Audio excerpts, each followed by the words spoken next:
Hello dear students, this is Manish Prajapati, your bio educator. हम continue करेंगे chapter number 14, natural resources. आज हम discuss करने वाले हैं एयर को।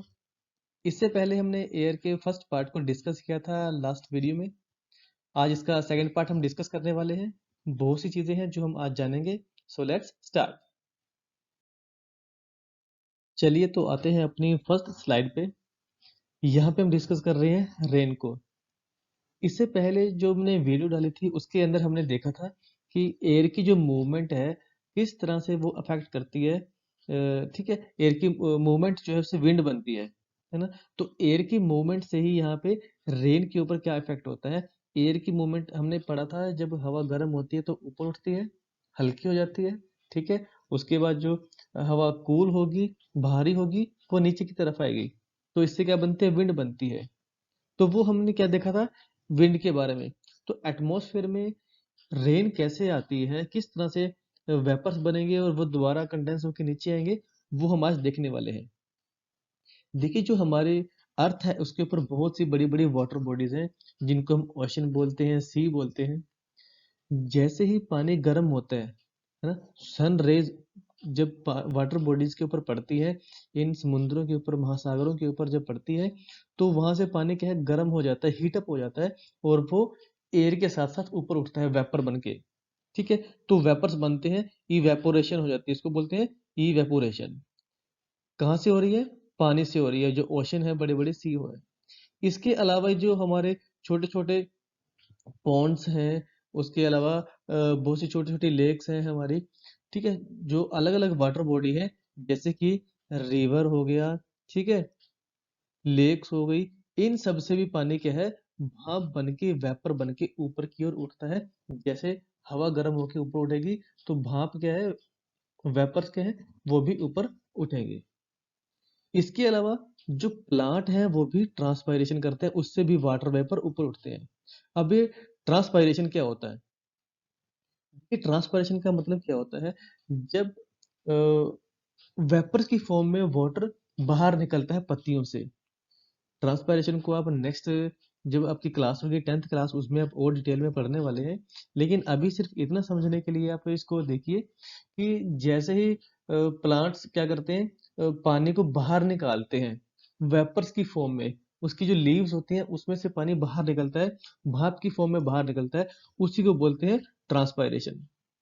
जब हम एनिमल्स हैं, हम जितने भी ह्यूमन बींग्स हैं, वो जब रेस्पायर करते हैं तो हवा बाहर छोड़ते हैं।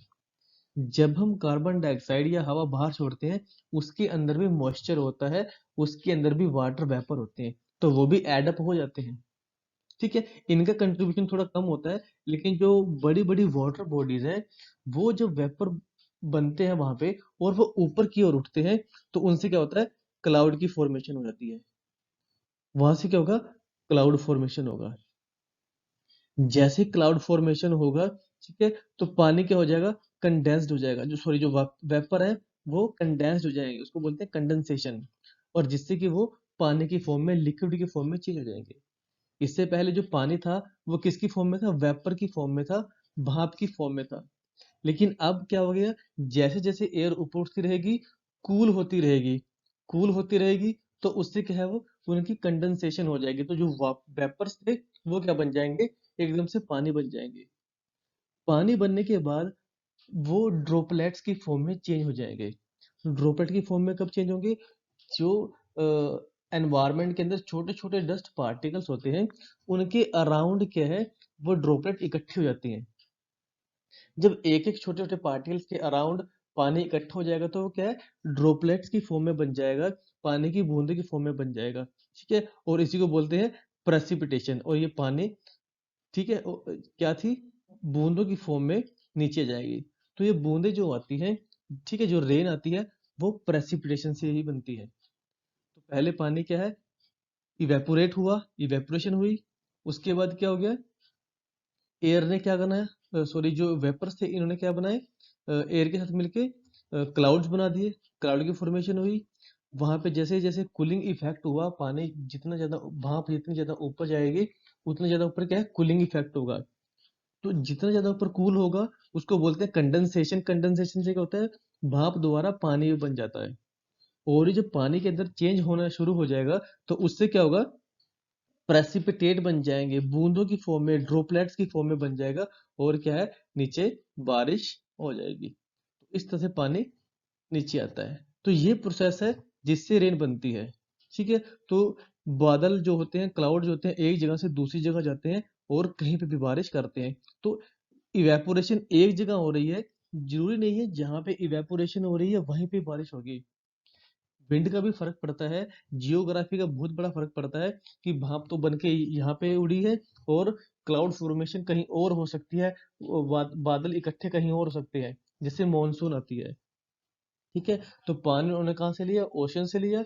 और जो नॉर्थ जो हमारा एरिया होता है वहां तक भी बादल आते हैं, वहां तक भी बारिश करके चले जाते हैं। तो ये सब क्या है, रीजन है रेन के, रेन कैसे हो जाती है। तो आई होप कि आपको ये समझ में आ गया होगा। चलिए आते हैं अपनी नेक्स्ट स्लाइड पे, जहां पे हम डिस्कस करने वाले हैं एयर पोल्यूशन को। क्योंकि हमने एयर के बारे में बातें की है, एयर की कंपोजिशन क्या होती है, विंड किस तरह से बनती है, एटमॉस्फेयर किस तरह से अफेक्ट करता है क्लाइमेट को, तो पोल्यूशन किस तरह से होता है एयर का, एयर किस तरह से खराब होती है, वो भी देखना बहुत ज्यादा जरूरी है। अगर पोल्यूशन की ही बात करें, पोल्यूशन का मतलब होता है अगर एनवायरनमेंट के अंदर अनडिजायरेबल चेंज आ जाए, हार्मफुल चेंजेस आ जाए, तो ऐसे चेंज जो अनडिजायरेबल है, जो कि हमारे लिए घातक है, हमारे लिए हार्मफुल है, उसी को हम क्या बोल देंगे, पोल्यूशन है। अगर एयर के अंदर ऐसे चेंज आ जाएंगे, एयर पोल्यूशन हो जाएगा। अगर हम कहें कि वाटर के अंदर चेंज आ जाएंगे तो वाटर पोल्यूशन हो जाएगा। तो एयर पोल्यूशन क्या है, undesirable changes in the composition of atmosphere या air is called air pollution. तो एटमॉस्फेयर जो हमारा एयर है, क्योंकि हम एयर की मेन बात कर रहे हैं, तो एटमॉस्फेयर में जो एयर है उसके अगर कंपोजिशन में चेंज आ जाएगा, कंपोजिशन मींस ऑक्सीजन लेवल घटना शुरू हो जाएगा, कार्बन डाइऑक्साइड बढ़ने शुरू हो जाएगी, और जो दूसरी हार्मफुल गैसेस हैं, ठीक है, वो बढ़ना शुरू हो जाएंगी, डस्ट पार्टिकल बढ़ने शुरू हो जाएंगे। तो जो कंपोजिशन है वो चेंज हो जाएगी, और जो कि हमारे लिए सही नहीं है, ह्यूमंस के लिए, दूसरे एनिमल्स के लिए या प्लांट्स के लिए सही नहीं है। क्योंकि हम सब की एक्टिविटीज क्या है, एक पर्टिकुलर टाइप की जो कंपोजिशन है एयर की, ठीक है, सनलाइट की, ठीक है, और जो अलग अलग चीजें हैं हमारे इकोसिस्टम के अंदर, सबके अंदर एक बैलेंस बना हुआ है। चाहे वो वाटर हो, वो एयर हो, वो साउंड हो, ठीक है, सनलाइट आ रही है, जो हमारे आसपास का एनवायरनमेंट है, उसमें अगर चेंजेस आएंगे तो कहीं ना कहीं हमें उसका इफेक्ट देखने को मिलेगा। तो पॉल्यूट किस तरह से हो रही है, क्योंकि बहुत सारे जो ऑटोमोबाइल्स हैं उनसे धुआं निकलता है, एरोप्लेन्स हैं उनसे धुआं निकलता है, और इंडस्ट्रीज हैं, वेरियस टाइप्स की इंडस्ट्रीज हैं, वो किसी चीज को प्रोसेस करने वाली हैं, मैन्युफैक्चरिंग करने वाली हैं, सर्विस देने वाली हैं, अलग अलग तरह की इंडस्ट्रीज हैं। तो उनसे भी एयर पोल्यूशन होता है। जैसे पिक्चर में दिया गया है, ये एरोप्लेन बड़ी शान से उड़ रहा है पोल्यूशन करता हुआ, तो यहाँ पे पोल्यूशन होता है। ये चिमनीज है फैक्ट्रीज की, यहाँ पे धुआं जो निकल रहा है, ये जो यहाँ से पॉल्यूटेड गैसेस बाहर निकल रही हैं, ये भी क्या करेंगी, एयर को पॉल्यूट करेंगे। ये जो बस दिख रही है आपको, इस बस ने क्या किया है, धुआं बहुत ही ज्यादा रिलीज किया हुआ है। तो इससे क्या है, जितने भी हार्मफुल गैसेस हैं वो सब कहाँ ऐड हो रही हैं, वो हमारे आसपास ही तो ऐड हो रही हैं। तो किसी एरिया के अंदर जितना ज्यादा इन सब चीजों की इंडस्ट्री ज्यादा होगी, ट्रैफिक ज्यादा होगा, तो वहां पे पोल्यूशन ज्यादा होता है। इसके अलावा बहुत से जो दिवाली पे हम हर साल देखते हैं, जो पटाखे जलाए जाते हैं, क्रैकर्स का यूज किया जाता है, उससे पोल्यूशन होता है। एग्रीकल्चर वेस्ट, पराली वगैरह को जलाने से भी एयर पोल्यूशन होता है। हम घरों में प्लास्टिक जलाते हैं, ठीक है, लकड़ियां जलाते हैं, अलग अलग चीजों को हम जब यूज करते हैं तो इन सब से क्या है, कहीं ना कहीं एयर पोल्यूशन ऐड हो रहा है, बढ़ रहा है और ज्यादा। एयर पोल्यूशन जो फैल रहा है उससे क्या हो रहा है, एयर पोल्यूशन से कार्बन डाइऑक्साइड ज्यादा रिलीज हो रही है एनवायरनमेंट के अंदर, एयर के अंदर। हाइड्रोजन सल्फाइड H2S को बोलते हैं, ऑक्साइड्स किस किस के, नाइट्रोजन और सल्फर के, ये भी एयर को पोल्यूट कर रहे हैं।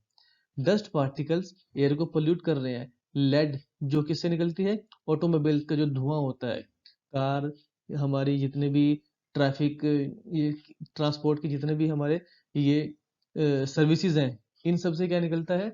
लेड निकलता है और बहुत सारी हार्मफुल गैसेस निकलती हैं। वो बाइक हो सकती है, बस हो सकती है, कार हो सकती है, वो एक ऑटो रिक्शा हो सकती है। उससे भी क्या है, अलग अलग गैसेस निकलते हैं। अनबर्न्ड कार्बन, अनबर्न्ड कार्बन का मतलब क्या है? अगर कोई चीज अच्छी तरह से नहीं जल रही है, बर्निंग नहीं हो रही है, बहुत जगह जब हम लकड़ी और कोयले को जलाते हैं विदाउट ऑक्सीजन, जैसे अंगीठी वगैरह जलाते हैं, उसके अंदर काला काला धुआं निकलता है। तो वो क्या है, पूरी तरह से बर्निंग नहीं होती है, उसकी पार्शियल बर्निंग हो रही है। तो उससे कार्बन डाइऑक्साइड निकलने की बजाय क्या निकलेगा?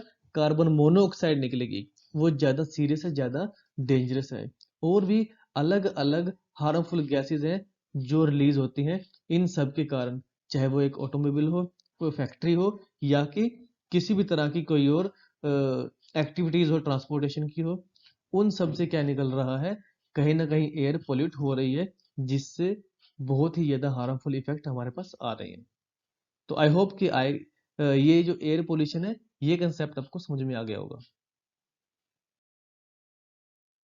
तो हमने डिस्कस किया एयर पोल्यूशन क्या होता है, किस तरह से फैलता है। अगर एयर पोल्यूशन है तो कहीं ना कहीं उसके इफेक्ट भी होंगे, उसके जो हार्मफुल इफेक्ट है वो भी कहीं ना कहीं हमें अफेक्ट करेंगे ही करेंगे। तो एयर पोल्यूशन से क्या होता है? ये एक खतरा है हमारे लिए। किस किस चीज के लिए खतरा है? ये खतरा है एनवायरनमेंट खराब होने का खतरा है। एनवायरनमेंट खराब हो गया तो मतलब हमारा क्लाइमेट खराब हो गया, क्लाइमेट चेंज हो गया है। और क्लाइमेट चेंज हो गया तो किसको खतरा है? जितने भी लिविंग ऑर्गेनिज्म है। यहाँ पे लिविंग ऑर्गेनिज्म का जो मेंशन किया गया, इसलिए किया गया कि जो एयर पोल्यूशन है सिर्फ ह्यूमन बींग्स को ही खतरा नहीं पहुंचा रहा है, दूसरे एनिमल है उनको भी खतरा हो रहा है, प्लांट्स को भी बहुत ज्यादा खतरा हो रहा है। तो इन सब से क्या है, हर एक जो लिविंग एंटिटी है हमारी यूनिवर्स के अंदर, हर एक को खतरा कहीं ना कहीं हो रहा है। इनसे क्या क्या एलिमेंट्स हो सकते हैं, मतलब क्या क्या बीमारियां हो सकती हैं, क्या क्या नुकसान हो सकते हैं। अस्थमा हो सकता है, ब्रोंकाइटिस हो सकती हैं, दोनों के दोनों हमारे रेस्पिरेटरी सिस्टम से रिलेटेड है। कैंसर हो सकते हैं, ठीक है जी। एलर्जीज हो सकती हैं, अलग अलग तरह की एलर्जी हो जाती है, क्योंकि गैसेस ज्यादा बढ़ गई है, हमारी बॉडी की सेंसिटिविटी अलग अलग तरीकों से काम करती है। हार्ट डिजीजेज हो सकती हैं अगर एयर पोल्यूशन ज्यादा है। प्लांट्स के अंदर बहुत ज्यादा अलग अलग, क्योंकि जो डस्ट पार्टिकल होंगे और जो दूसरी गैसेस होंगी एनवायरनमेंट के अंदर प्रेजेंट होंगे, तो वो क्या करेंगे? जो लीफ है, लीफ सरफेस को अच्छी तरह से कवर कर देंगे। अगर लीफ सरफेस को अच्छी तरह से कवर कर देंगे तो उनके अंदर जो गैसेस का एक्सचेंज है वो अच्छी तरह से नहीं हो पाएगा। अगर गैसेस का एक्सचेंज नहीं होगा, ना तो वो अच्छे से रेस्पायर करेंगे और ना ही वो अच्छे से फोटोसिंथेसिस कर पाएंगे। तो इफेक्ट कहीं ना कहीं हर एक चीज को है। ठीक है, तो इनको हमें ठीक भी करना है। कैसे ठीक करना है? एयर पोल्यूशन को कम से कम करना है। ठीक है, तो ऑटोमोबाइल्स को हमें अब जैसे जो गवर्नमेंट है नई नई स्कीम्स लेके आ रहे हैं, वो हम पूरे अराउंड द ग्लोब की अगर बात करें तो जो इलेक्ट्रिकल व्हीकल्स हैं, है ना, बैटरी पे चलने वाले जो व्हीकल्स हैं, उनको अब ज्यादा प्रमोट किया जा रहा है।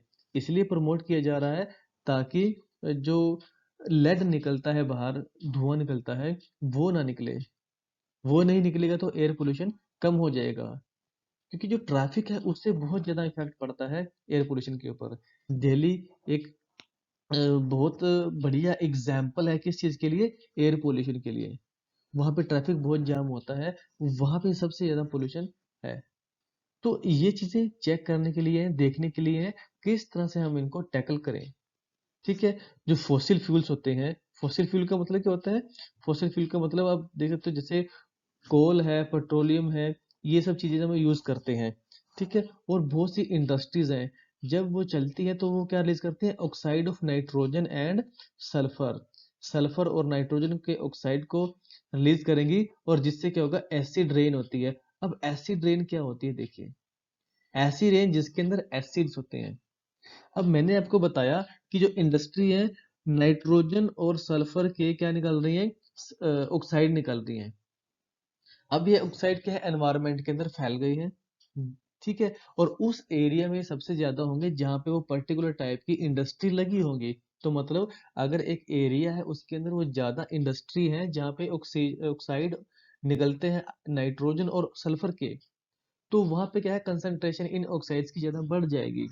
अब जैसे ही बारिश आएगी, ये रेन की जो रेन है उसके साथ मिक्स हो जाएंगे।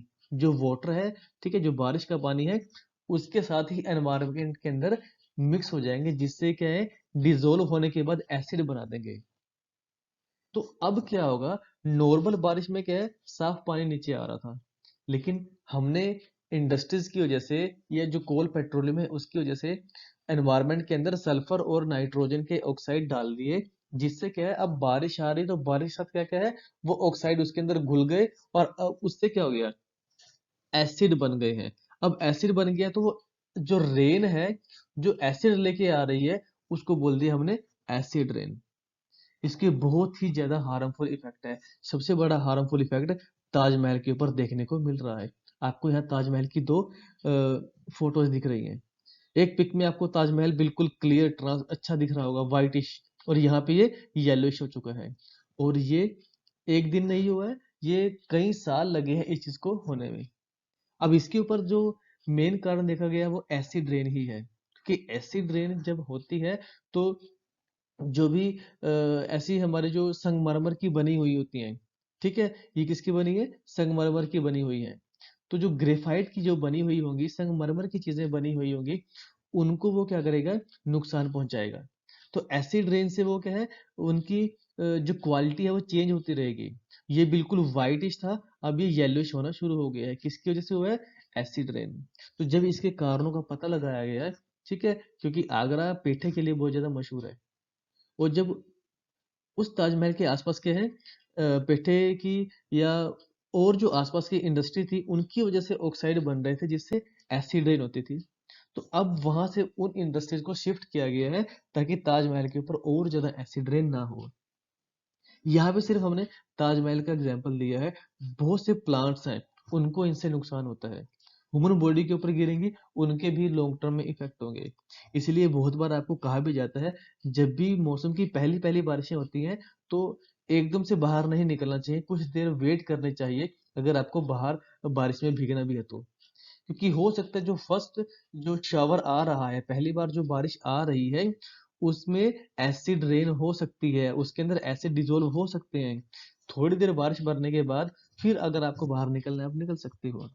तो अपने आप को प्रोटेक्ट भी करना है। यहाँ पे दिखाया गया है इफेक्ट किसका, एक एयर पोल्यूशन का है। एक बच्चा है जिसको अस्थमा हो रखा है, और वो क्या है, इनहेलर का यूज कर रहा है, इस पंप का यूज कर रहा है। तो इफेक्ट अलग अलग होते हैं एयर पोल्यूशन के, प्लांट्स के ऊपर भी, एनिमल के ऊपर भी। तो यहाँ पे एयर पोल्यूशन पे जो हमारा टॉपिक है पूरी तरह से कवर हो चुका है।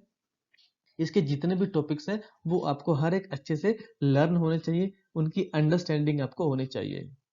तो आई होप कि आपको ये चीजें सब समझ में आ गई होंगी। Thanks for listening, thanks for watching, God bless you all.